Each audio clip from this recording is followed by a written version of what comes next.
gentlemen, welcome to a very, very special episode that I kind of want to rename and say, what the hell were we thinking? I am basically privileged to be joined by somebody who was here with me about 9 or 10 months ago before the season started. We made some bold predictions. There's other people that also made predictions in the chat. And, the funny thing about the internet is I always try and say this, that the internet doesn't lie, especially if you put things out there. There'll be receipts.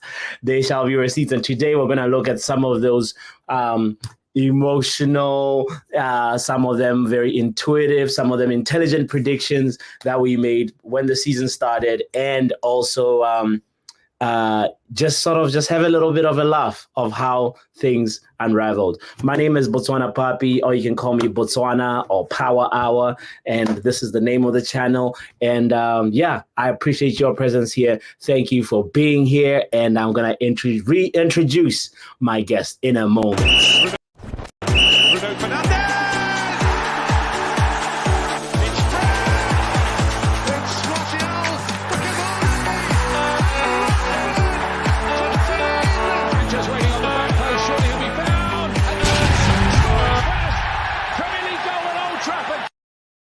Ladies and gentlemen, I am joined by Sue, my friend, Nick. What's up, Nick? Hey, okay? I am okay. I'm in a different section of my place right now because these. You had a reshuffle of Parliament. That's what you had, a reshuffle. To do a little quick impromptu reshuffle, there's renovations going on. I don't know why they're not renovating Old Trafford yet, but they're working on my neighbor's house, and so we had to switch to a different place. But we're here, and I'm so happy that you're joining me from Manchester. Come on, Manchester in the house. And Nick, we're gonna look at what we said a while ago. I said everything right. Everything else is a lie. Whatever you hear is a lie. You predicted everything, right? And we're going to win the FA Cup. We're not going to, finish in top 4. I'm sure you did. We're going to actually check this and verify, and also respond to some of the other people also in the chat were participating in these predictions. So we have some of those receipts as well. And I'm so excited to just go through this, guys. And there's no way to go about it. I just want to just quickly shout out the people that are in the house that have been patiently waiting. I'm talking to the halftime with Vegeta. Shout out to Vegeta in the house saying knock knock. We're here. Good people, as we assemble, please like, share, and subscribe. Thank you, Vegeta, for that kind reminder. DJ Superfly in the house as well, saying no comment to plea to say we're about to start the show in a moment. Yale in the house as well says I was right with everything. Yep, I'm always right. I deserve a large cookie. And we got Vicky. Shout out to Vicky in the house. Shout out to you, Vicky. We got Nick in the house, and I hope next time you also can be here and join us. Mark in the house says, I'm the closest one to the predictions of the season. Do you have the receipts, Mark? We would like to see some of the receipts, please, because right now, to this stage, I bring the receipts right here. The first thing that we're going to do, I think we should just start with... I'll actually start with we made a couple of obviously predictions for different categories, different things like teams and players and so forth. And I just want to start with the talk about when we were talking about the least impactful signing. I think this was kind of very, very interesting because we said it boldly, and I'm just going to start really right here with you, Nick. Before I even play this, I want to ask you, do you have your drink while the ad is playing? You have your drink? Because this... Okay, all right. Let me get my drink ready. I have water. Let me clear out my water. Not sure I want to know. You are going to love this. I hope you're going to love this. So here's how we're going to do it. I just made a mess. I just made a mess. So this is how we're going to do it, Nick. If you, the person with the wildest take, the person with the most wrong person has to take a sip, right? That'll be you then, obviously. Come on, get out of here! No, there's no way that's gonna happen. So let's see. I think the least impactful signing. You were the first one to make that prediction, and I think you said this was here on 120. There we go. All right. Let's look at it together. And I'm going to share it on the screen. Ladies and gentlemen, here we go. Big up to Manj as well. Manj, I have your receipts. Some of them are in the chat, and I'm glad that you sent them to me also. And it's time to look at what we said here. Wait, well, this one was still about... There we go. All right. I think we just got to fast forward for a second. There we go to here. You think it's going to be Rasmus? He's going to be the least impactful. The least impactful signing will be Rasmus. I know it's really sad, isn't it? It's really sad, but I don't know. There's something about the way we hype players, and I don't know if he has really got this injury. If he has really got this persistent back injury, I think that's going to be a major blow for us and what Ten Hag's trying to do. Yeah. I really do. All right, that was Nick's answer for least impactful. You gave your reasoning. First of all, do you want to say anything about that?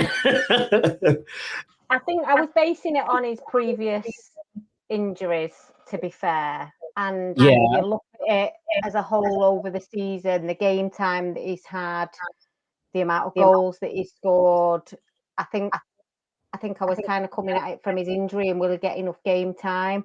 I think he's not had the service, so I think you can't really impact a game if you don't get the service. So I was sort of right in that he didn't get the service that he needed in a different squad. With that service, it would have been so much more impactful for us.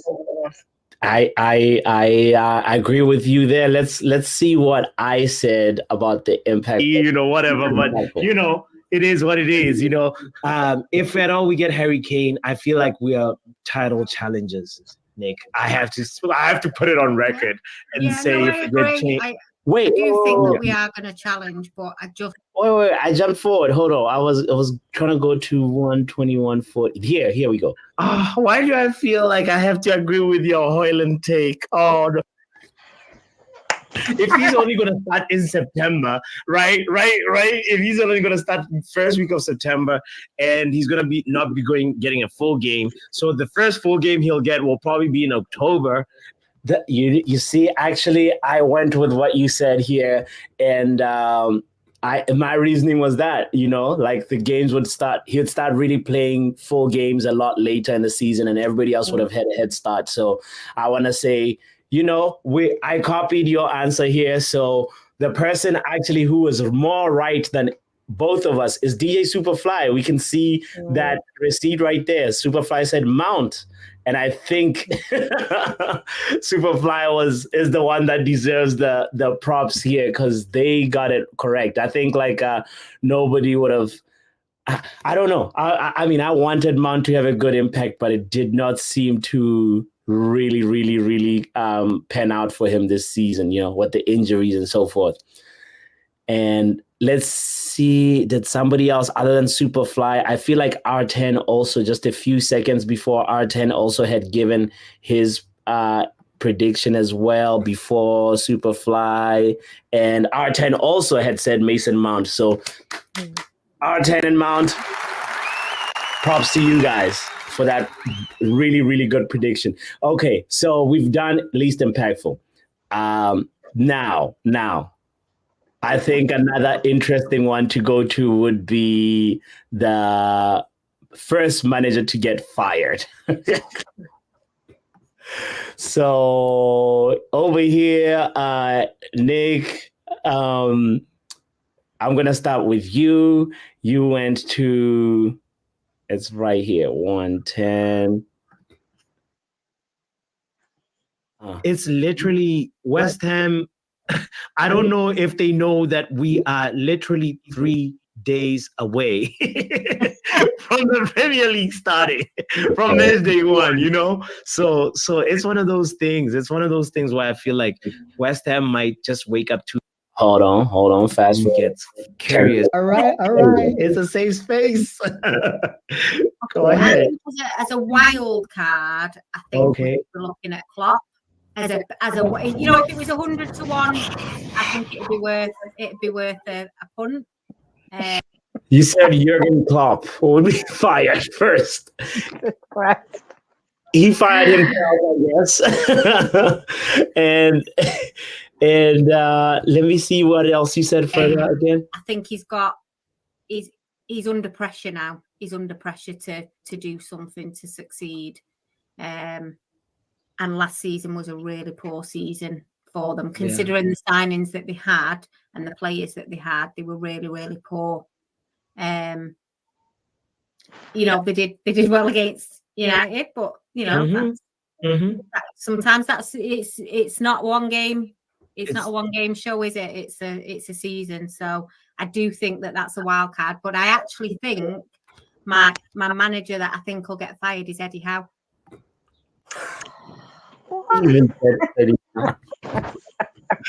Drink.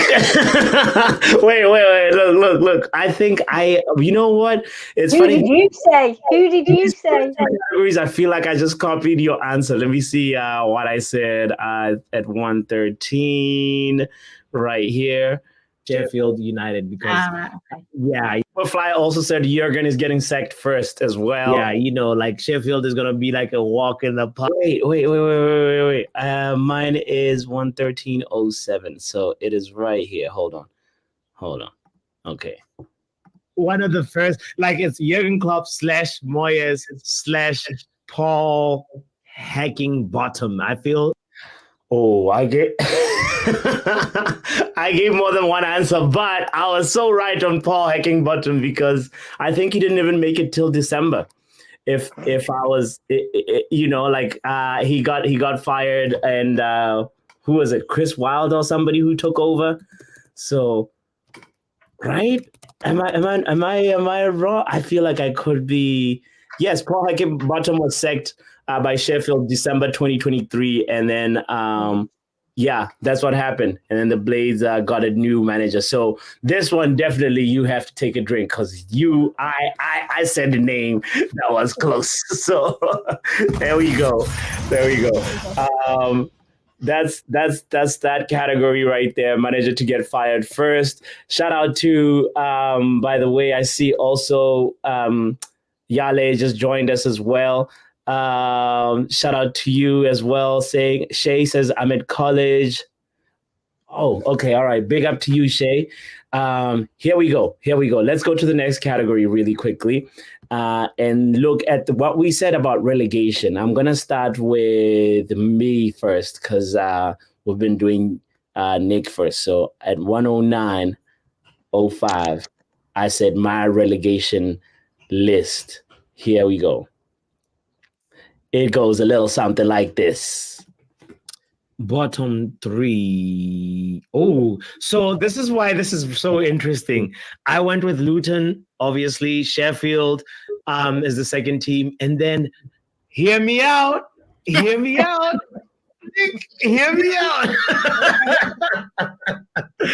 I went with West Ham. What? Okay. So I got one wrong. But let me see what you said. Let's see what you said. So you at 105.21, I think that's where you gave your answer, and it goes something like this. I think they're gonna go down. I actually Stephanie said West Ham, Everton, Luton.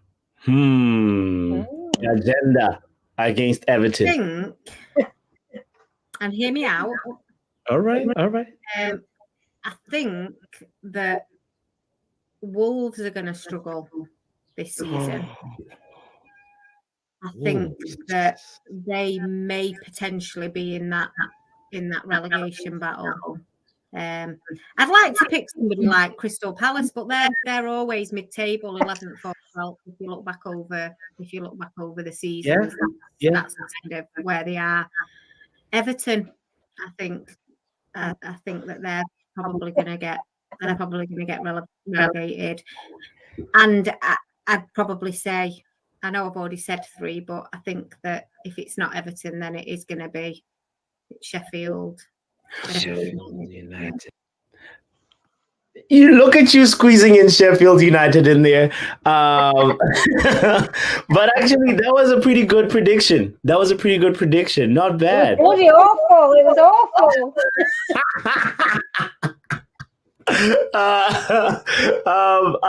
The agenda. What was your agenda against Everton? You and Stephanie, like, you were saying, why did you feel like Everton would get relegated? I just feel like they've kept it up in top flight football for far too long, and they're not exactly a great side.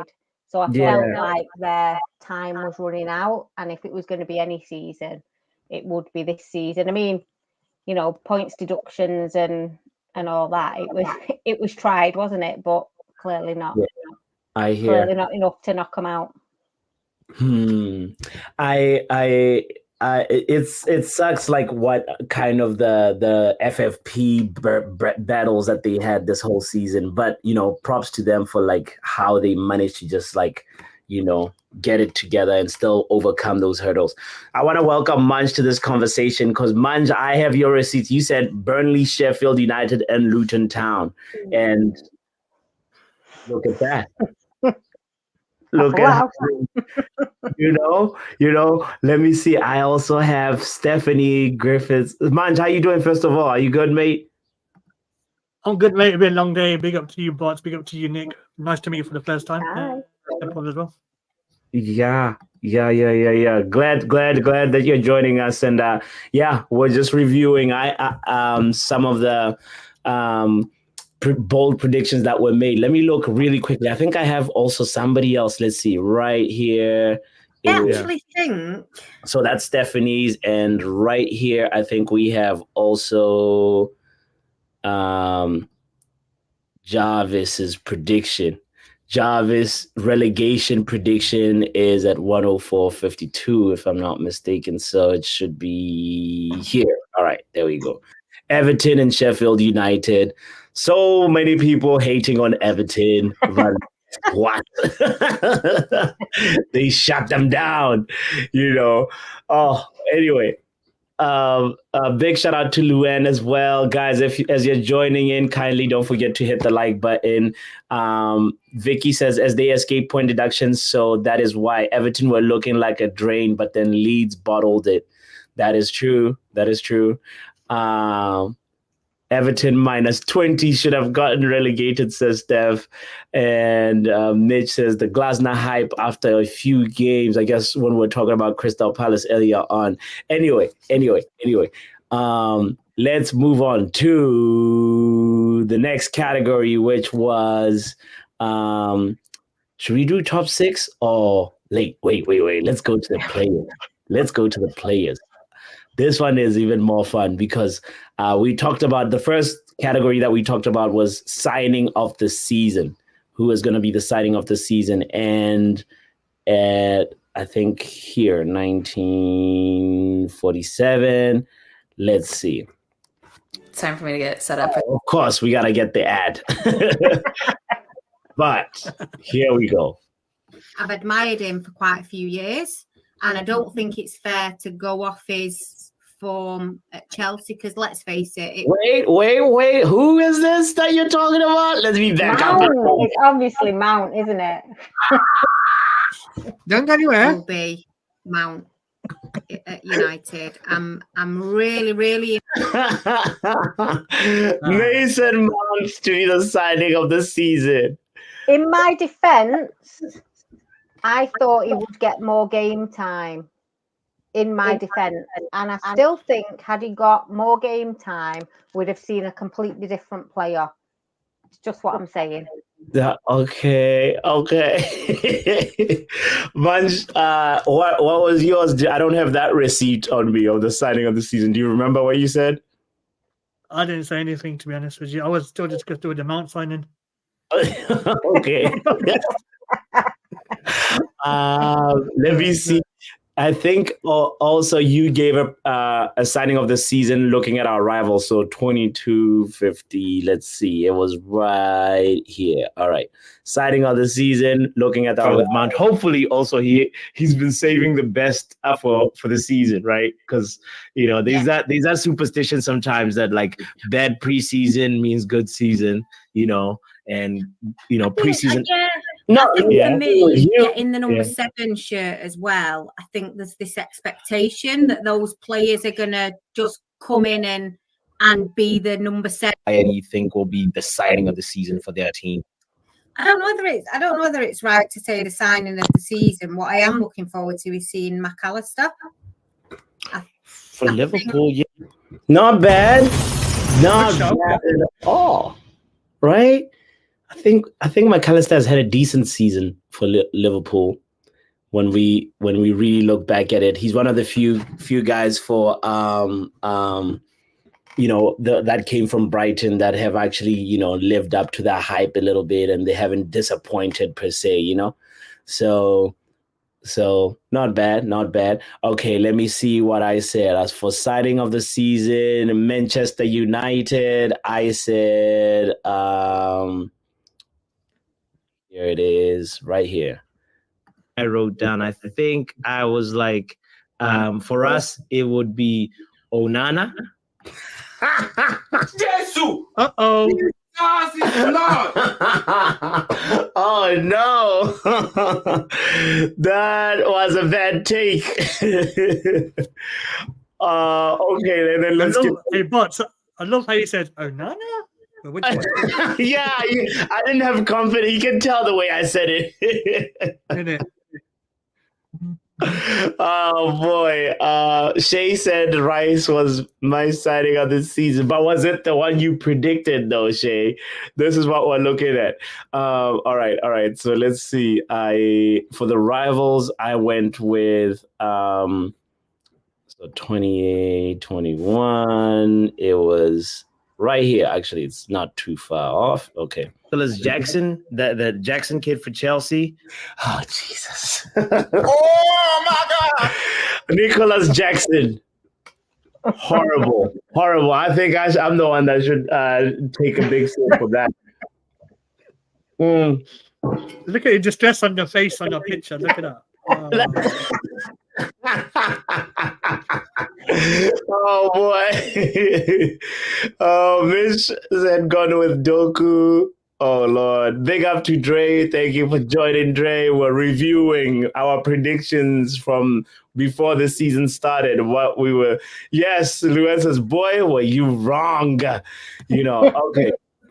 All right. That's signing of the season done. Let's go to let me see. Talking about reactions, I want to just quickly show this 29:35 here. Let's see. Anna as the signing of the season. Yeah. But I'm really scared. Nick, you're really scared. You actually didn't disagree too much with me, and you said you're really... I said it last time. I've got really bad Bartes vibes. And Wow. I remember Di Canio putting a goal past Bartes. Bartes was shouting for offside, trying to play mind games, and Di Canio didn't care. He put it straight past him. Yeah. And for me, watching Bartes was a bit like you need to have a nappy just in case, because there could be times where you really could poo your pants, or he could have... That is so funny. Bartes in the Champions League for us. He was. Oh God. Yeah, that's crazy. Was I wrong though? Was I wrong? No, I mean, he was spot on.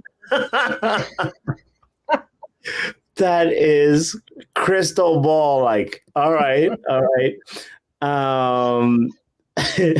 Yeah, but to be fair though, do you think like Onana should like it was just like a bad start, and now the second season should go well. Like, what's the feeling now on Onana, Nic and Munch? I mean, how can you perform in a team that is so poor? I mean, the defense was changed I don't know how many times. He didn't have that solid back four to be able to depend on and rely on. Yeah. I mean, he has got better. He still makes some really poor judgments, and he should save balls that I could save. But I think on the whole, he's got better. And I don't know whether you watched him being interviewed by Gary Neville. Yeah. He was honestly, he seems like a really nice, genuine guy that just focuses on the football. Yeah. And understands the mind games that are played and the stuff that happens in the press. So I think given time, what I would have liked to see is De Gea staying in and him being like the second and being like a role model for him almost, but that didn't happen. So I think he was thrown straight in at the deep end with not even a fucking paddle, and he came at a time when it was just turmoil. There was the whole, Glazers out stuff that were, the buyout was brewing. I think there was a lot of stuff happening off the pitch that does translate on the pitch. So I do think he's got better. Yeah. He needs some consistency from his back four, but actually he needs to understand his consistency, his strengths and his weaknesses as well. Very true. Very true. By the way, Manj, were you about to chime in? I just saw you unmuted real quickly on that. No, I just had to say it was me doing the echo, so I'm just testing it. Oh, okay. But your feelings on Onana? He's somebody to build with moving forward, right?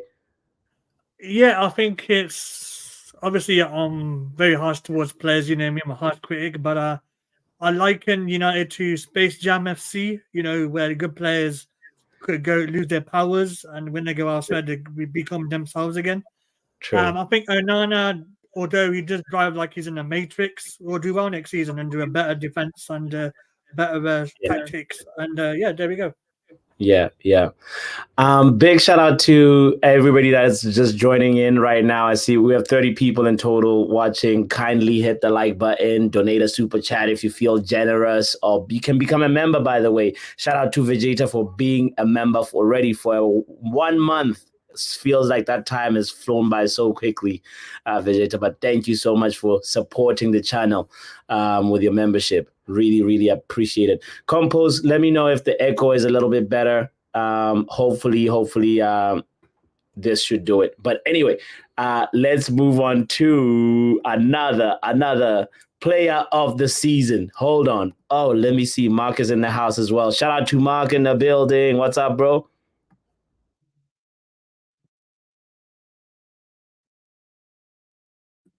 Big up, bro. Big up. Sorry, bro. I was just coming in to mute the audio in the background. Oh, okay. Thank you. Oh, yeah. Probably that's the thing that's getting the echo. Thank you. All right. Player of the season. Here we go. Let's unmute that, and then I'll mute myself. But I think De Bruyne will probably just pip it for me. Oh, okay, KDV. All right. That is a big shout. Phenomenal player. I mean, you can't. Yeah. There's no getting away from it. He's a phenomenal player, but it helps that he's got really good players around him as well. Yeah. I KDB for the rivals, and then let's go to Man United, and let's see what Nic said for that. So, here we go. So I think he said. Here it is. Real quick with Man United, and then we're going to go to the rivals. What is your player of the season? It's going to have to be Martinez for me. I think up until he got injured last season. Alessandro Martinez. What could have been? If And only. in my defence again, had he not been injured, the times that he did play for us, it was phenomenal. And you saw it when he came back. The strength True. in that back four was just incredible for me. So I'm still taking that as a win, even though he's out for most of the season. But you know. Let's juxtapose it with what I said here really quickly and see what my responses were. So I think I said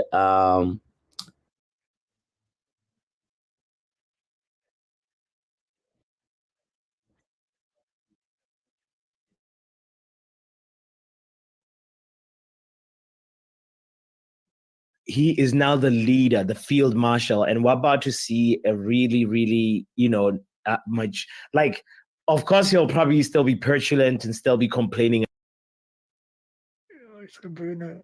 I said Bruno Fernandes. That's totally fair. Totally fair. Yeah, I was excited by him being captain and hoping that would even help. But like his first part of the season was not so great, but he got better a lot later on in the season. So anyway, all right, that is Bruno. And then I think for the rivals, let's see, that he's somewhere here, should be it. All right.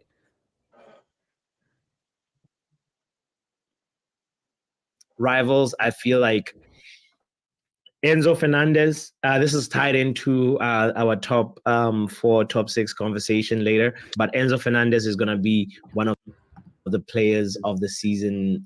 I wish I didn't go with Enzo, but whatever. He was okay. He wasn't like, looking at how also like with Pochettino, Pochettino ended up like benching him quite a bunch actually towards the end of the season, and that's whatever. I should have chosen like Cole Palmer or something, but it is what it is. Okay, so but out of the two, I feel like I was probably more wrong than you. So here's to being wrong. What sort of price tag and thought, you know what? Let's just go for that. Right. Another person that another category that we have to make sure we touch on really quickly is this one. Who's gonna be the highest? Who's the player that's gonna have the highest assists? And look at what we said here.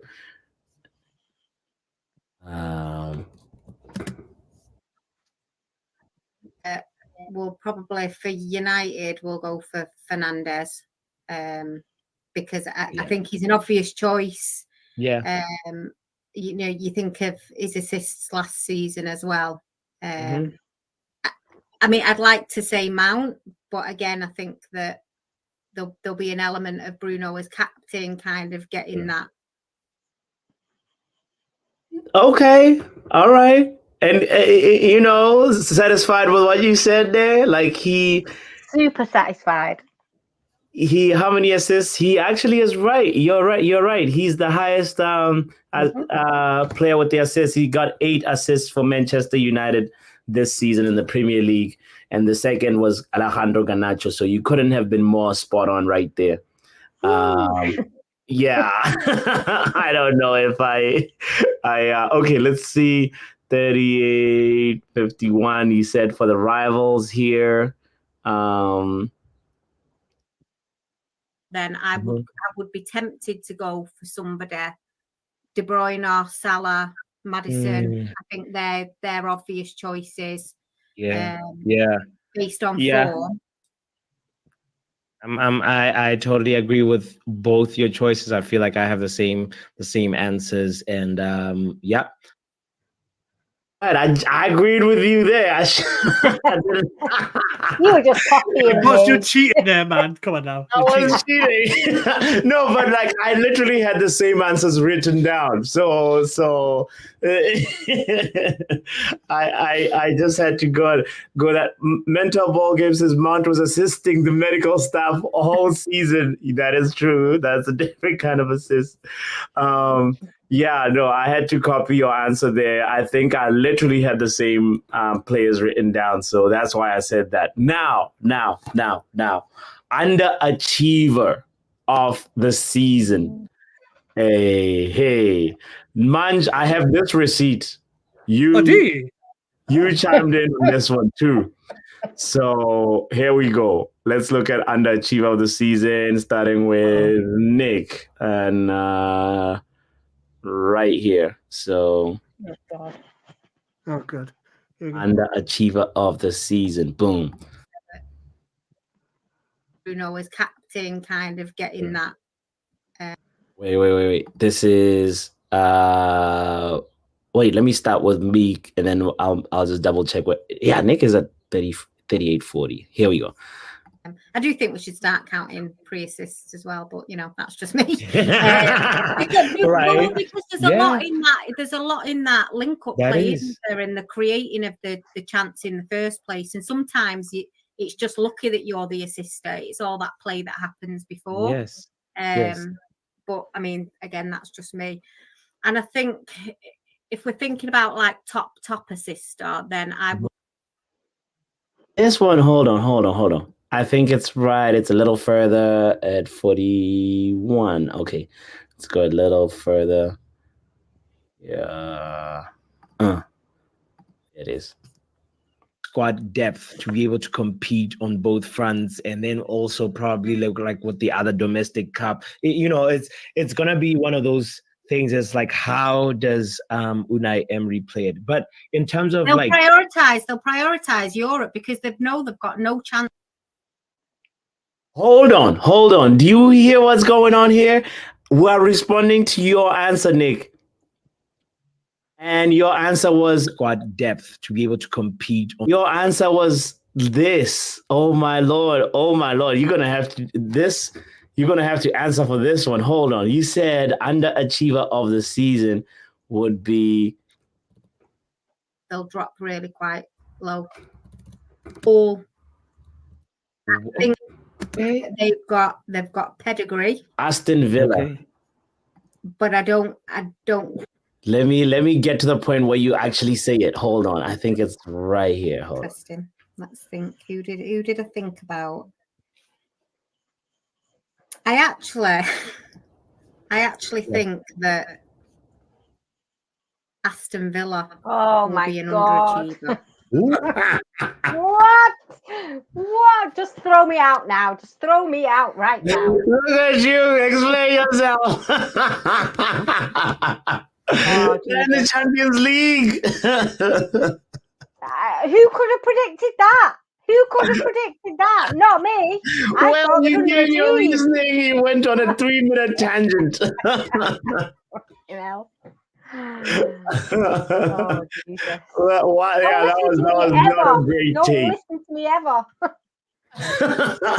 It was opposite day. She meant overachiever. That's what I did.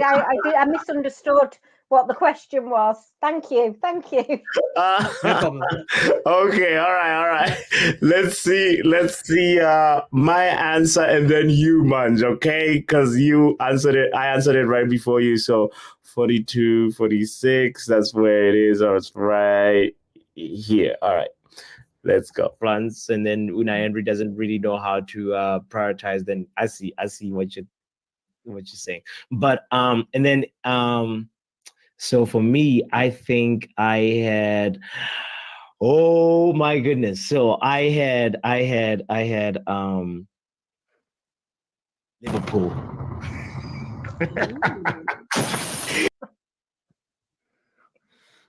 I said Liverpool would be the underachiever of the season. When you think about it, though, they only won one energy drink cup. I get where you're coming from. Actually, I do think that they have underachieved with the players that they've had. I think the turning point for them was Klopp announcing his retirement. I think that never goes down well within the club. It upsets the whole I don't know, the energy that the club's got when you know that the person who's taken you through on a journey is then leaving. And then it was just one thing after another. We knocked them out of the FA Cup. I mean, it was just one thing after another. They didn't have a chance of winning the Premier League his last season. Yeah. I think it was just all downhill from there. So I do understand what you're saying, because I do think they have underachieved for what they could have had this season. True. Yeah. Apparently, Yala says you're being too nice to me, though, because I lose out since Liverpool finished higher and won a cup. It's one of those things that I agree with. That, like, you saw like Klopp and Salah having that spat, and I think those things wouldn't have happened if Klopp didn't, like, if he had just waited till the end of the season to announce that. We would have seen a totally different Liverpool, and you know. Maybe they would have finished the season differently. But okay, all right. Here we go. The next category is mine's. We have you at receipt 4511. Before we move on, carry on. You can bypass that. It's all no. Carry on is right here. Don't go anywhere. Look at Rush. Also, Liverpool haven't got a proper DM yet, and that defense is aging. Van Dijk isn't what he was, and Matip is pretty much done. So Rush was also agreeing with that. Okay, here we go. Let's see. Stephanie also said Liverpool defensively up poor. Munch, where's your drink? I mean, it's Tottenham, innit? Let's be honest. So they didn't underachieve, so they missed out Champions League. So technically. Do they ever actually achieve, though, to be fair? Yeah, exactly. Yeah, they won the fence. Bro, they lost Kane and still like finished like come on. Yeah, that's true. Yeah. That's they finished above us after losing Kane. That's crazy. That's wild. They got, I think they had Big Ange. They had Big Ange come in, didn't they? Calling everyone mate. You like mate? We're lying. Right. Okay, since we mentioned that overachiever, here we go. Let's go to Nick's response about overachievers. So let's go to 4620 right here. Okay.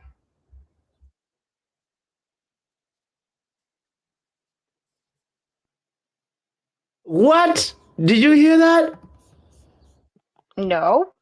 Okay. I'm gonna mute myself and then run it again. That's a funny look. Achiever of the season. I'm actually going to disagree with most people in the comments who said that they were underachievers. I think Tottenham are going to overachieve this season.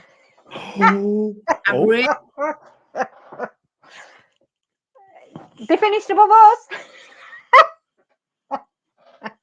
I mean, it's not difficult, to be honest. I'm just a walking contradiction. What can I say? I'll flip flop.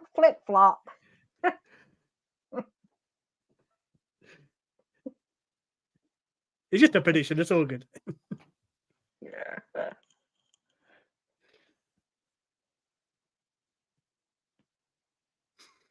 You're on mute.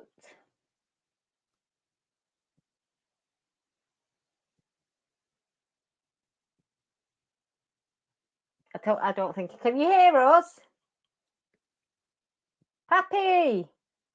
Oops. My bad. Oh Lord, I'm definitely underachieving right now. Here we go. I was saying, let's see what I said about overachievers. So 47 15, I think. There we go. Okay, so here we go. That would be really, really great. Let's see. Also potentially Burnley though. Burnley might just be one of those teams. You know how like Fulham and like Brentford. Hey, bots, leave your own stream, man. You know what I mean? Just end the stream. Why? I believed. I drank the company Kool-Aid. I believed the hype. I thought he was gonna come in and take the league by storm. But I guess I was. I don't know what I was thinking. In my defense, I would say that Burnley didn't back him enough financially, so that's why Bayern Munich was like, we believe in you, Vincent Company. So okay, let's see. I have another receipt. I think this one is an R10 receipt about overachievers. So let's see on 5140 right here. I see me.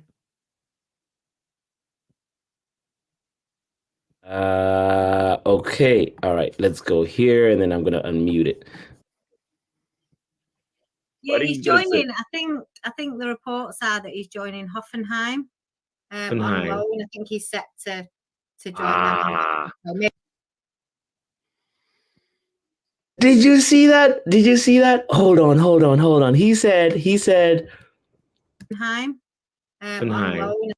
Chelsea will overachieve from 12th to 6th.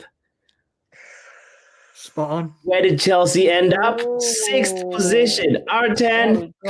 Very good. Very good. That's incredible. That's incredible. Shout out to you, R10. Wow. Mental Ball Game says last season Burnley were in championship, so they finished 2 spots above that season. So yeah, actually, technically, thank you, Mental Ball. Technically, they did well. VAR says no to that. And Michael says Vincent Company overachieved at Bayern, so that's another technicality right there. Okay, all right. Let's see.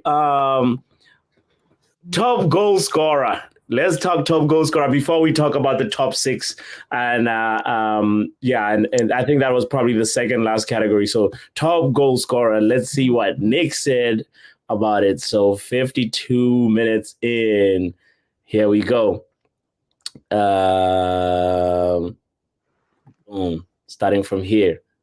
For United, but he's not got a chance to win it. He's not got a chance of winning the Golden Boot, to be honest. I think that your Golden Boot is going to be your Haaland or your Kane. I mean, Haaland is not a tough one to predict, Luan says, who said Rashford? Wait, did you say Rashford earlier in that answer? Let me just back it up. I don't believe I would have said that. Let me see. Did you say Rashford, or did we just miss it today, or even earlier on today? And I think, it reads something like this. Here we go. I found it. Dear Manchester United supporters, thank you for everything. I have truly enjoyed every second at this club. From our Carabao Cup victory to my first goal at Old Trafford, I wish you the best. Thank you for everything. Tough. That was the word statement, I guess. That he didn't have to post that, It's Weggy. Techie Weggy, says Manchester. What he's joining. I think the reports are that he's joining Hoffenheim. On loan. I think he's set to join them. Or maybe we might be. Manchester, I think, confirms that. I think it's Hoffenheim too, as well, says Manchester. Stephanie says, where Ghost will be. Oh, we already read that. R10 said Chelsea will overachieve from 12 to 6. That is a big overachievement. All right, moving the conversation forward. All right, we talked underachievers.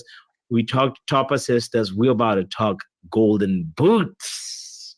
Who will be the top scorer for Man United, and who will be the top scorer in the Premier League, Nick?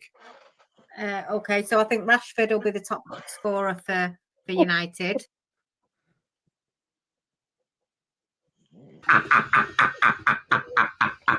Yo. Why? Was I drunk? Did I have some kind of strange pill? In retrospect, you were really, really wrong. Fucking hell. Jesus Christ. What the hell? I mean, based on the evidence from last season, right? Couple says, get out of here. Get out of here, man. Oh, tequila shot scorer. All right. Where's your drink? Where's your drink? Take another sip. Wow. Okay, so you said Rashford for Man United and then Haaland for rivals. I think that was your answer, if I'm not mistaken. But I'm curious. I feel like I agreed with you. I just said, yeah, I have the same. So let me just double check. Let's watch for like 30 more seconds and see. Rashford said, hold my beer, says Vegeta. Column says, okay. We can't blame anyone for thinking that. He surprised all of us with that what he did the season prior, obviously. Okay, let's see. Moving on a little bit. But he's not got a chance to win it. He's not got a chance of winning the Golden Boot, to be honest. I think that your Golden Boot is going to be your Haaland or your Kane. I mean, what's been evident from United is that our goals generally tend to be spread out amongst 2 or 3 different players. Getting, your Brunos, you had Ronaldo, Rashford. I think we'll see quite a few from Garnacho. We'll see quite a few from Antony.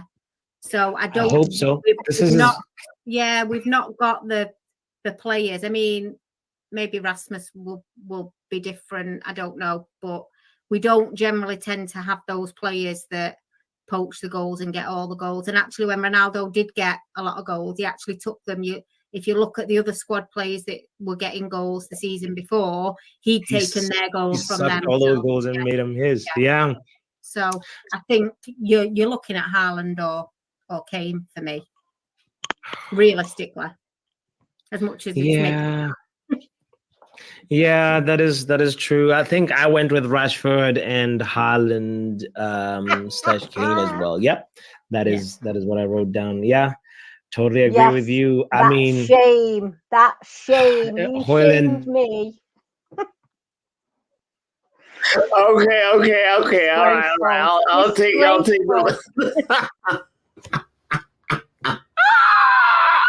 Oh boy, why did I fast forward? I should have skipped that part. All right, let's move on from top scorer. Okay, top 6. Let's talk top. Boy. Okay. I have Manchesterunited's receipt, Jarvis's receipt, R10's receipt. Okay, let's start with Nic again for top 6. So top 6 predictions were as follows, ladies and gentlemen. They start right. You have my receipt as well, bots. Yeah. Say that again. Oh yeah, I've got your receipt too. I've got your receipt. And yeah, I got your receipt. We'll look at it. All right, so Mark says I put United 5th, so I'm out of that. So let's see. United at 5th, that was very realistic though. Incredible that you said that, Mark. Here we go. United, not Newcastle United. Yes. For you. So everybody too in the comments too. Your obvious is United in the top 6 for me. Wait, say that again.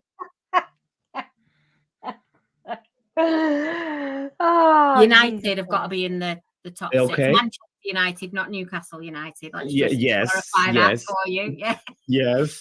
Thank you. City will be in the top 6. I don't think there's any doubt. I also think when I'm talking about overachieving, Tottenham will be in the top 6. Okay. I do you also think that Arsenal will be in the top 6? How many is that? Is that 4? That is 4, yeah. Liverpool. 2 more positions. Liverpool. I think Liverpool are going to surprise us this season. And it's interesting because I think somebody else said it as well. I think they are going to be a dark horse this season. I know somebody said about the defence, but actually it can go either way for Liverpool, I think. And I think this will be the defining season for Klopp. I think that this will really be their defining season. And actually, I went for a bit of a wild card. Ooh, for the 6th position. Who's that? The 6th position. Are you ready for it? I'm ready. I went for West Ham. Oh my God! Jesus. You say what? What?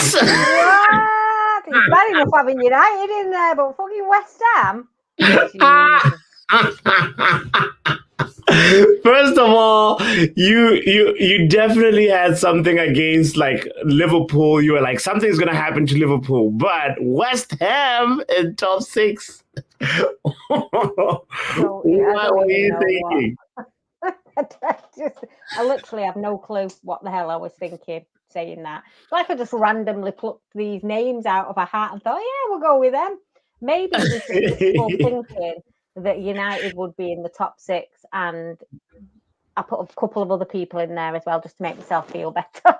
Yeah. I mean, you did say it's a really wild card. So, but Stephanie says wild is an understatement. Stephanie had Brighton in there. Let's see. Munch, top 6. It was Arsenal, Liverpool, City, Chelsea, Spurs, and Newcastle. Mark had Arsenal, Liverpool, Man City, Aston Villa, 4th. What were the other 2, Mark? Because you said Spurs at 6. Which one was your 5th? Oh, United. That's what it was. Okay. That's the United 5th. I just put it together, my G. That is so funny. That is so funny. Okay, let's see. What Luen said, West Ham did do well 2 seasons running up to this past season. So this was an anomaly. We're going to get to that, Superfly. We're going to get to that. Here we go. Let's jump to my... One second, bots. One second, bots. What you say, Manj? Have you noticed I didn't put United in that top 6? That is so strange. Why after we had finished 3rd, bro, why would you not put United in 6th? Second season syndrome with the manager. And guess what? Second season syndrome happened. Damn. That's wild. That's why I was like, because I thought that was, when I said Chelsea, I thought that was supposed to be what United was on the 4th position. But I was like, Chelsea. Stephanie says, Mystic Munch. Vegeta says, I thought United would be 3rd again. Wait, Vegeta, till you hear this. Oh, boy. Okay. So my take was like this. Oh, boy. Maybe we don't need to see. Actually, here we go. All right, whatever. Boom. All right. Here is my top 6. And you see, R10 had Chelsea, Newcastle, Liverpool, Arsenal, United, and City. That's not bad, when you think about it. Okay, just United. You got nobody saw Aston Villa coming. That's the thing. Okay, here we go. No particular order. All right. We have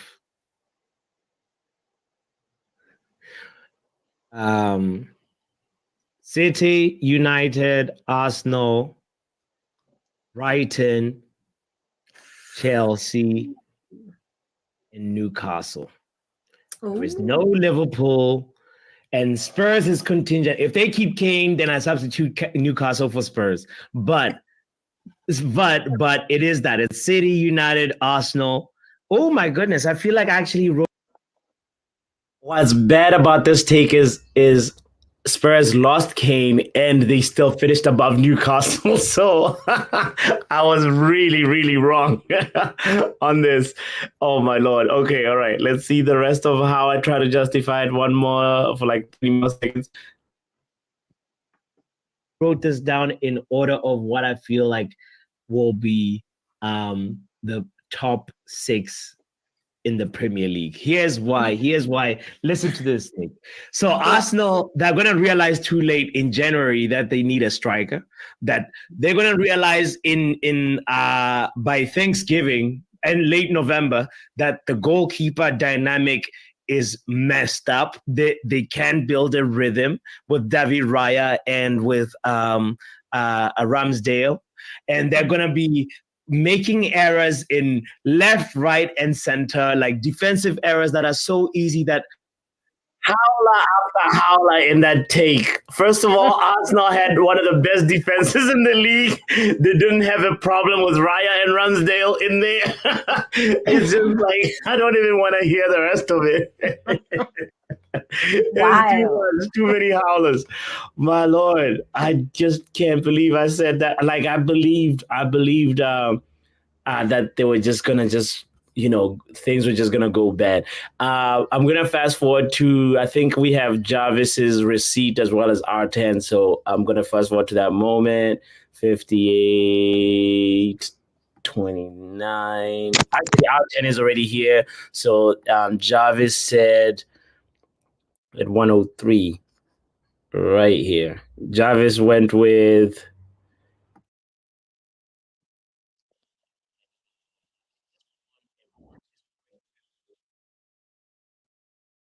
anyway, that is a wild take.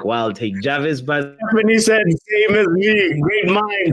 It's relevant because it probably means no McTominay to West Ham. They moved on. Oh, that was about the conversation earlier. Forget James Ward-Prowse. I need West Ham to conclude a deal for Maguire and McTominay. That's where Brush is. He's just like, give me the money. You got a big wallet, West Ham. Stop, with the silly predictions. Stephanie, I hope that what we're thinking really happens. Jarvis went with Man United. Is this? Is this in actual order? I feel like it's in.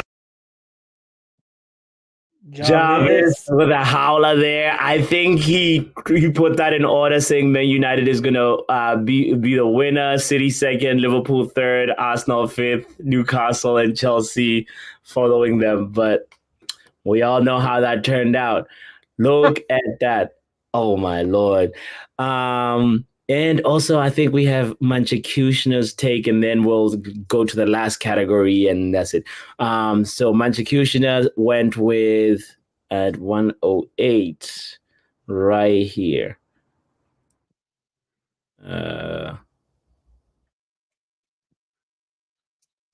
You guys think about Chelsea? I think, like as we mentioned, it's in my top 6, and also Manchester's top 6, and a few. City, United, Arsenal, Newcastle, Brighton, Chelsea. Wow. The thing about this is, like, receipts, they never lie. They are right there. I wish we had Manchester here to explain what he was thinking as well. So anyway, Man United did not finish second. But, we find ourselves in Europa League, thanks to the FA Cup. Let's look at our Champions League predictions. Remember, we were in the Champions League. Oh no, I remember this. Okay, Here we go. So I'll start first, and then we'll go to Shay, and then Stephanie, and then Nick.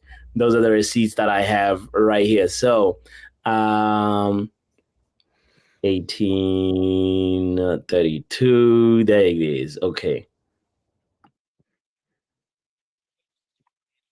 Bayern Munich are going to win the Champions League with Tuchel and like a whole, he's had preseason with them, and he, the reinforcements that they've done, they actually might, and it's been a long time since Bayern Munich has won the Champions League. So either them or Barcelona They're your obvious choices, aren't they? Manchester United. Exactly. I was about to. You're about to pick the whole tournament, man. What is this? I was picking everybody. But I think my first pick that I wrote down was Bayern Munich because I said if Kane goes there, they're going to do it. But boy. Hey, if it wasn't for that Neuer howler, it was,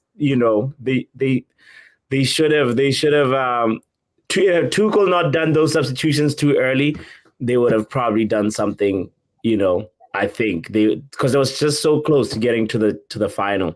That Neuer mistake, it would have been, on the 2 goals. Yeah. Because imagine Jose Lu just coming in and scoring those 2 quick goals, right? That was just craziness, football heritage, I guess. But anyway. Oh boy, I think I said United. Not commenting anymore, since Stephanie. Yeah, just like Nick. Nick was like United. Lewis is in my. It. That's what I was doing. I was manifesting United to win the Champions League. Didn't work. Sure, manifesting. Oh boy. Okay, so the next person, let's see what Shay said. 119-21. I think it's right here. Okay. See me. I think Arsenal will be the semi-final. They were not too far off though, but Hey, Bots, look at my comment at the back. I think before Shay, I said something, didn't I? Before Shay, let me see. Let's back up a second.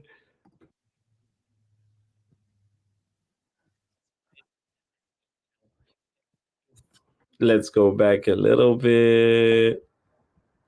Oh, yeah. Wait, you mean here? Hold on. Oh, I just noticed that you can just scroll down and then you see the actual chat.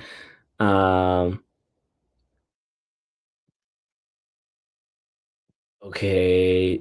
Shay had just joined here, and then Shay's gonna say, I think Arsenal will be in there. Let's see. Let's fast forward a little bit. I don't want to hear that take again from me, so I've muted it. But let's see. Okay, 119-21.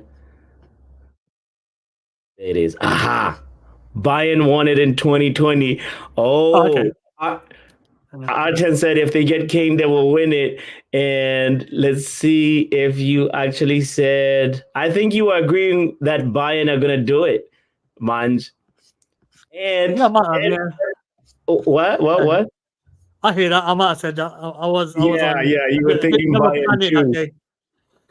You were thinking about yo, Vegeta, we're gonna do it. We're gonna do it. Obviously, before the season starts, we're gonna make sure that we have all the receipts. So this is gonna be a community prediction for sure. All right, let's see how. The other person that I wanted to look at quickly was also, I think I have Stephanie and then Nick. All right, so Stephanie said 1943. Oh, Stephanie's comment is coming up. Real Madrid with Mbappe, but Mbappe now just joined, so I guess we can forward this prediction to next season, Stephanie. And let's hear Nick's prediction. All right, so Nick said 1811. Oh, Nick went first, so there it is.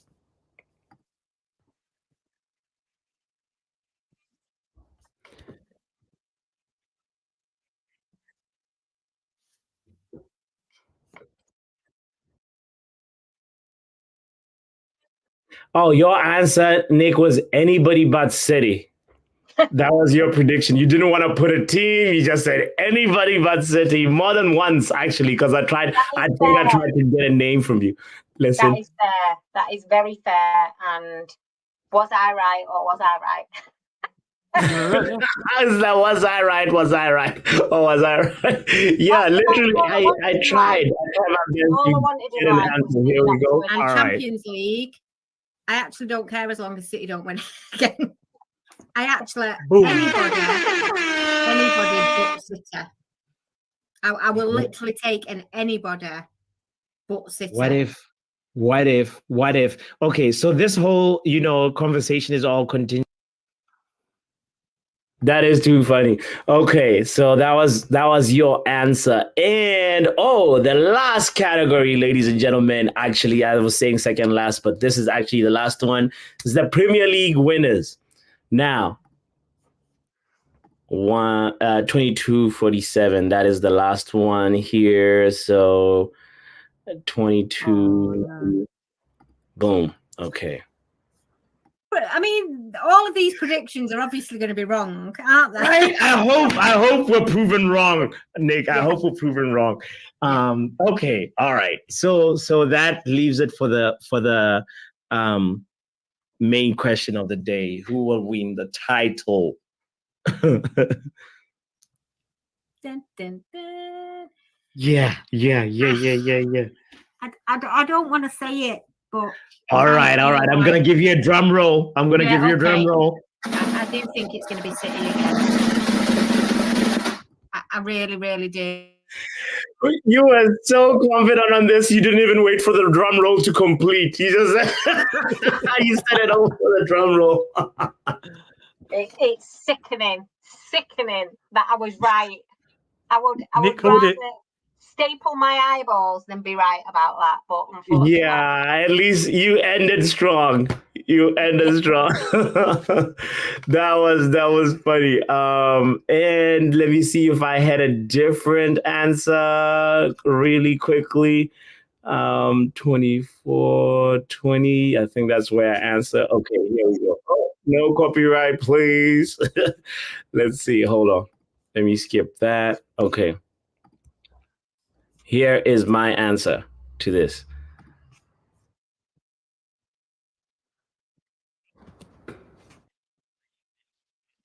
Kane, he doesn't end up going to Bayern Munich. I know Shay says unlikely, whatever, but it is what it is. If at all we get Harry Kane, I feel like we are title challengers, Nick. Yeah. But what was your answer if we didn't get Kane? We didn't get Kane, so yeah, that's my defense. Had we got him, like the manager actually even said he wanted him, right? So had we got him, things could have been different. We could have, who knows what could have happened. So yeah, wow. Well, those are the predictions, and it was the first time we did this. The faith in Kane, who carries a Spurs curse, is hilarious, says Vegeta. But come on, man, like the manager. He gets the goals. To be fair, he gets them. We need them.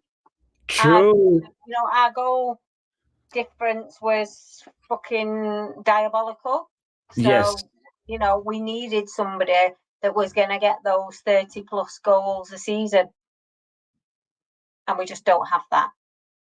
Very true. Very true. And question now is like, if he says, I tried to win in Bundesliga and I want to come back to the Premier League to chase that Alan Shearer record, Man United, will you accept me? Nick, what are you saying? Munj, what are you saying? Mark, would you take Kane this coming season if he said like he wanted to come back to the Premier League, obviously to Man United?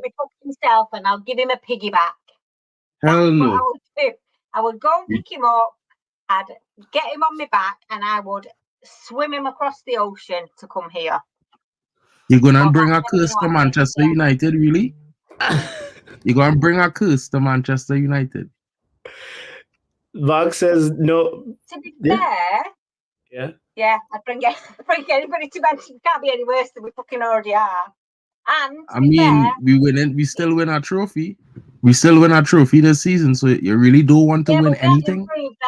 We haven't improved in terms of our overall play. No matter, we still win our trophy. I mean, Bayern Munich won nothing. Well, we won a trophy last season, but that was the Milk Cup. So, and we finished really bigger one this season. You win the FA Cup, the oldest trophy in Europe. Yeah. What about Munch? City. Yanis says no thank you to Kane now. What does Munch say? I just can't bypass this. Oh, I just can't bypass these 19 league defeats. What people are talking about, Jesus, and have got one trophy. Anyway, I think Kane either goes back to Tottenham or goes to Newcastle because of the wages and all that stuff. true. Especially if Newcastle lose Isak. Yeah, and they got the money as well. So that would be more realistic. You guys know we just bid like 40 million plus add-ons for Benjamin Sesko, right? Ooh. Just say. That's going to be interesting to watch as well. Arteta says, get out of here. F. Alan Shearer's record. Lucky says, I want to win trophies again. Never disrespect trophies. So no change. Premier League. That's what I want to win. I want to win the most prestigious trophy in the Premier League. That is what I want. The other stuff I'll take, but ultimately, if you can play your season out across the 20-odd games, 40-odd games, and you can show consistently that you can go up against the best and beat them, not just once in a competition and then through to the next round. And I want to see that prolonged continuation of actually progressing with the team. I don't see that with Manchester United.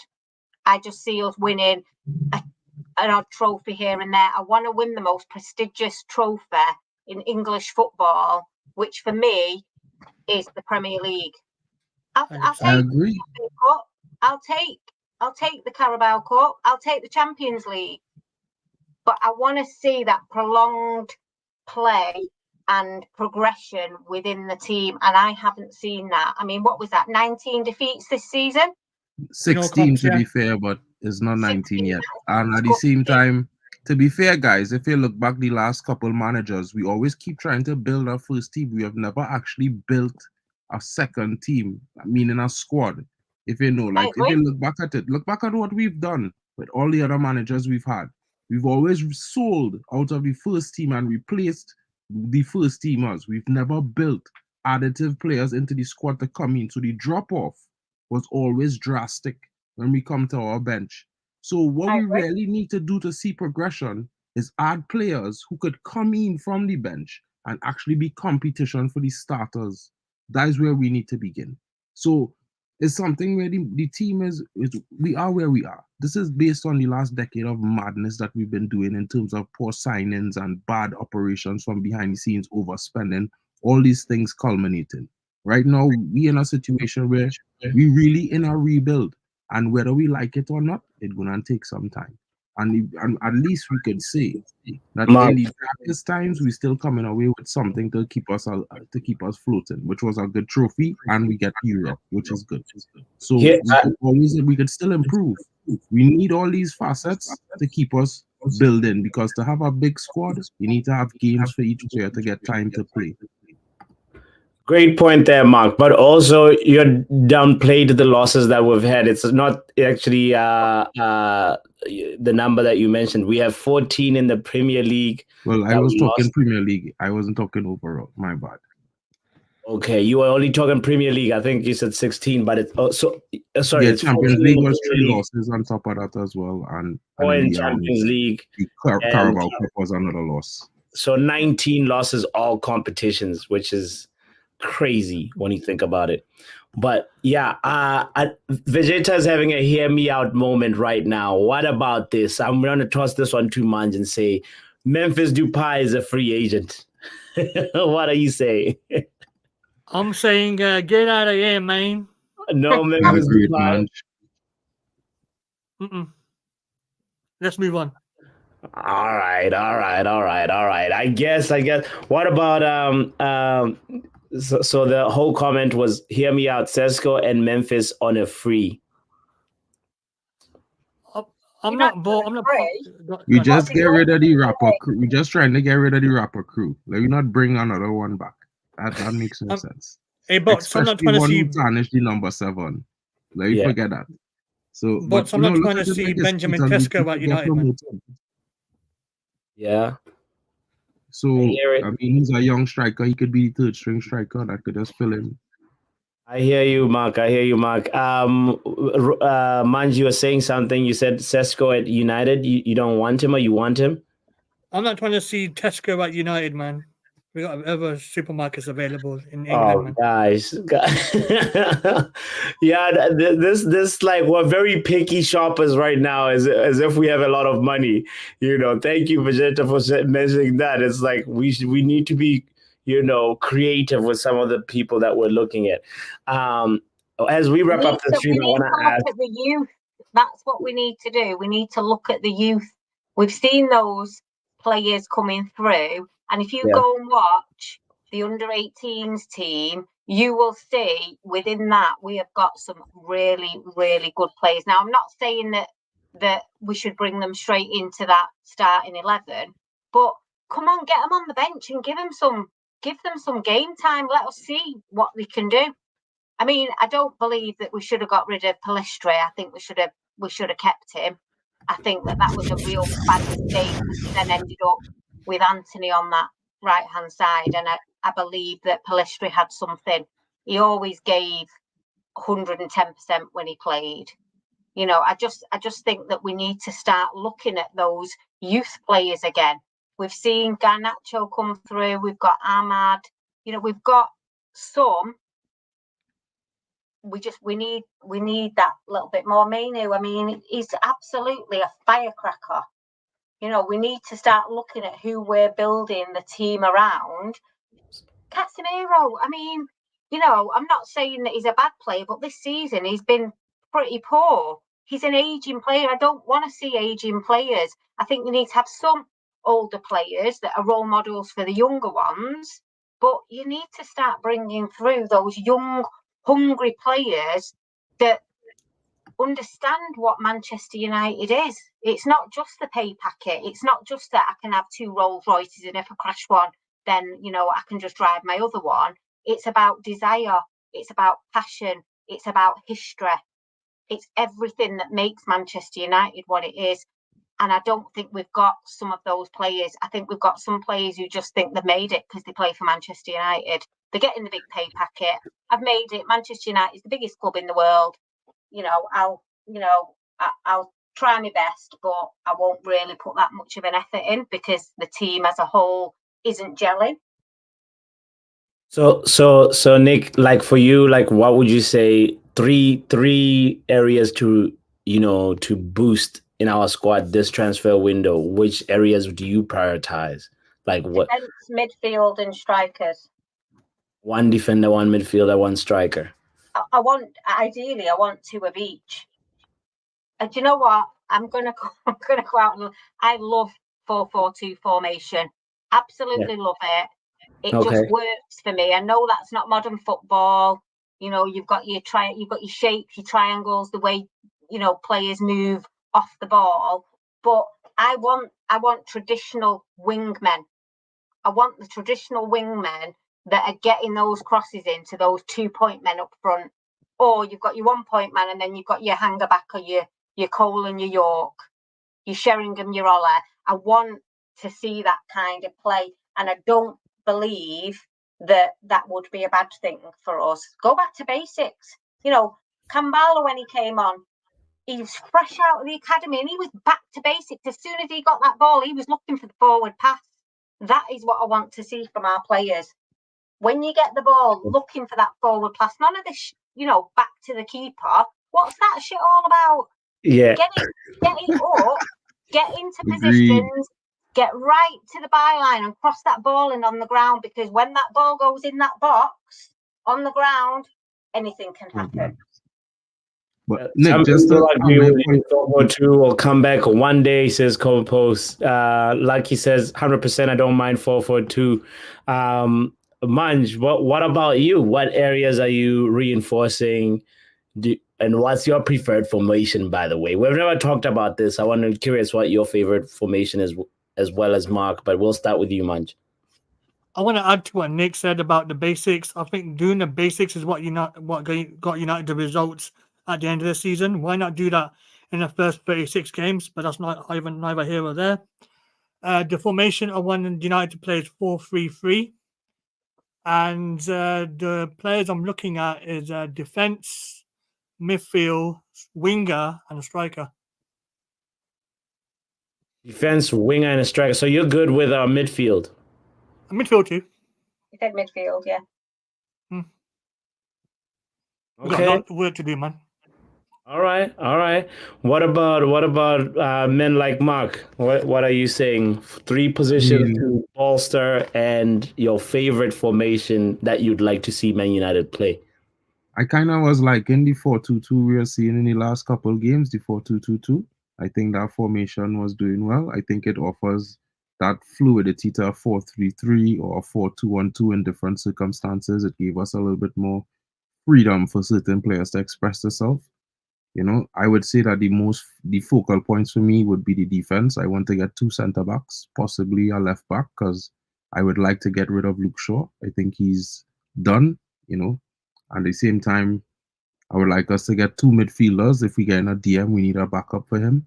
And we could bring in some youth to bolster. Like Nick was saying earlier, they promoted 4 of the youngsters. They are guaranteed to be in the squad for next season already. Shea Lacey, Harry Amas, Collier, and the 4th one is the striker that I mentioned earlier, Ethan Wheatley. So we already have a 3rd string striker, to be honest. So we're looking for a 2nd striker, so we'll have 3. I think the attack is pretty strong. Now, while some of the wingers have not performed well this season, we are stacked in the winger. We have 8 wingers. We have a winger that, for the reasons that will not be expressed, there's a situation. But at the end of the day, the wingers we have, I won't say that they not all have the ability or talent. Some are just not having a good season. So some having a better season, some not having a good season. So I think maybe we go with what we have in terms of what wingers we have next season. And by the winter, we could sell on or move players if they're not performing in the first 6 months. Mark, I feel like only one winger really had a good season. And you saying wingers, some had a better. Yeah, well, I mean, I would say that you were saying plural. I would say that based on the multitude of circumstances, I would say Ahmad, after being injured for 6 months and being ill for 3 to 4 weeks, he had a decent season. I would say Rashford didn't have a good season at all, but he ended up contributing to the team in a way with goals and assists. I would say that, Antony didn't have a season that was great, but was still decent in terms of all things considered with him this season, because it would have hit his mentality quite a bit with what happened with the incident that he was dealing with. And, I would think in the first half of the season, Pellistri was doing well. I think it had some games he contributed quite well. He was unlucky not to get a few penalties, especially against Bayern Munich. So for me, if you look at our wingers, Garnacho was the most consistent, but most of them young. They're under 20. Garnacho, Pellistri. You know what I mean? So a lot of development still have to take place. You have to give them time to make mistakes and then learn and get better. And if you look at last season, Garnacho was not as good as this season. He was more clinical this season, much more at it this season. So next season he might be twice as good. You never know. So the same thing with the other wingers in the team. Word. I hear it. On the formation front, Red One says 4-4-2 is Asian dinosaur was still walking the planet back then. Stephanie says 4-2-2 is the way forward, or 4-2-4 or 4-4-2 rotated, or the Bowley 4-4-3 formation. There is one extra player there. That's the Todd Bowley formation. But interesting points raised there, guys. I'm curious, like this thing about our back line. I'm glad that Vegeta brought it up. By the way, our back line needs help. We pretty much played without a left back almost all season, and we need to make sure we get somebody to help. If Lisandro Martinez gets injured in preseason, God forbid, what's gonna happen afterwards, So we need to make sure that we get a player that can sort of match up to the or have a little bit of a similar profile to Martinez. But anyway, for now, we shall wait. I think the transfer window opened, what, in the 15th? I think we're making a bid for him as well. Say that again one more time. Goncalo Ignacio from Sporting. Yes. He is like a right-sided version of Lisandro Martinez, but 6'1", and he's 22. So I think that's who we're looking at right now. Either him or Diomade, one of the two. So yeah. I saw a report yesterday from Fabrizio that we were monitoring him. So hopefully it's just more than just monitoring, and we can figure out what happens with Ten Hag. I'm gonna end this discussion on just a quick Erik Ten Hag in or Erik Ten Hag out. I know exactly where Mark stands. Shout out to Never Miss Rob, who's just joining us. You missed out on a very fun stream today. We are reacting to our predictions for the last season. So kindly go back and watch it. It's if you want to have a laugh. It was some very bold takes that were made. But Mark, Erik Ten Hag in or out? For somebody that doesn't know you. I mean, you could just watch my profile pic right now and see that, Erik Ten Hag is the man. I mean, all right. Only 2 teams won titles at Wembley this season, you know what I'm saying? And one of them from England. So Got it, fam. Thank you for voicing your opinion. This is a space for everybody here. Erik Ten Hag in or out? Out. And that note, I'm out. See you later, Nick. See you later, Bob. It's a quick exit there, wasn't it? Quick exit. If only Man was doing the review, he's just so efficient with his words. What about you, Nick? Erik Ten Hag in or out? I'm sat on the fence with one leg dangling either side. Dangling on the in and outside. Yeah. So, that's gonna hit your butt, your backside. Yeah. I know we won Carabao Cup last season. We won the FA Cup this season. Yeah. But I don't see the plan. I don't see the game plan. I don't see the tactics. I don't see the man management, the way some of the players have behaved. Your Rashford, Sancho.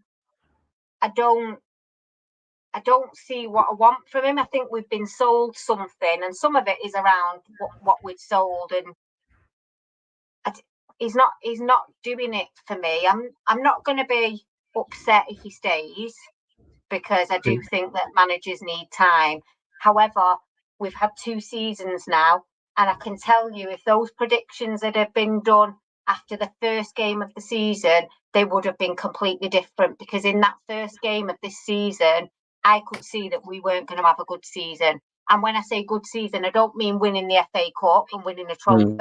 I mean actually improving the squad, improving the gameplay, improving the tactics, improving the man management, improving the player mentality. I haven't seen any of that this season. And those results, the fact that we had a really, really diabolical goal difference, the fact that we had diabolical losses, and some of them they were tragic. I mean, you just couldn't have predicted some of them. And then we had such fantastic wins, and my mind's all crazy and confused. I'd like to see something different. I think next season, if he's still with us, there's going to have to be a whole overhaul, because it's not going to work. If he can't do it in the 3rd season, he's not going to be able to do it at all. You really sound like Ineos right now. You just summarized what's exactly happening with the review. So quickly, shout out to guys. If you're here, kindly make sure you remember to hit the like button. This was a really, really, really fun time. Just kicking back and looking at what we said. Compo said everybody's entitled. Can I just say the Arteta code? He didn't do it till his 4th season. You could see what Arteta was doing year on year within Arsenal. you could see that. I know that there was a period where the Arsenal fans were Arteta out, but you could actually see the progress that he was making. I've not seen that. You haven't seen that, but you've seen a trophy. But that two trophies and a final and another final, And if it wasn't for that fluke goal, who knows how that other final, the first FA Cup final would have went. So I know it's a very, very one day you can. I get why you're dangling on the fence with your legs on both sides. It's hurting my ass cheek, so I'd like to move from there into a proper position. Yeah. Watch out for that ass. But also looking at the options though, sometimes maybe you just need to fall to a side looking at the options that are around. Is there anybody that you would really be okay, I'm gonna back this manager if they fire Ten Hag? I'm curious about that before we wrap up. Do you know, I'll back any manager while they're the manager of Manchester United. Give it till the end of the season. I will honestly. You will never see me doing Ten Hag out or Ollie out or anything like that, because I do believe that we need to support the manager whilst they are managing Manchester United. However, sure, I will criticise and I will pick stuff up and I will say what my preferred option is. And I don't think that not having any viable substitutes is a good enough reason not to get rid of somebody that isn't performing. Sure. Because you don't know what comes available until that spot opens up. But would you be excited? Look at Lucky's comment. Would you be excited if it's Southgate? No, absolutely not. He plays the most boring, gross football I've ever witnessed in my life. It's just not for me at all. What about the other option, Roberto De Zerbi, the former Brighton manager? Again, I mean, great things with Brighton. Is he good enough for United? I guess we'll never know. I mean, we won't know until the manager comes in and starts to work with the squad that he's got.